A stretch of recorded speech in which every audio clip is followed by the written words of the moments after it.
एक दिन Albert Einstein class में पढ़ा रहे थे और बोर्ड पे 9 का टेबल लिखना स्टार्ट किया। 9 1 9, 9 2 18, 9 3 27 and he want all the way up to 9 10 91। Class हैरान भी हुई और साथ ही हंसना भी शुरू कर दिया कि इतना बड़ा साइंसदान होके छोटे से टेबल पे मिस्टेक कर गया। 9 10 90 होता है, ना कि 91।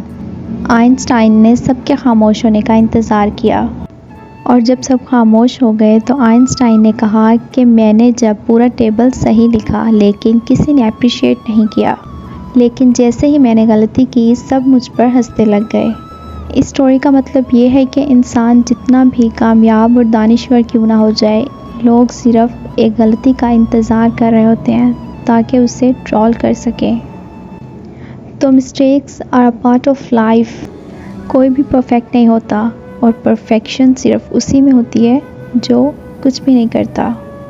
उम्मीद करती हूँ कि आपको वीडियो पसंद आई होगी। दुआ में याद रखिएगा। अल्लाह हाफिज़।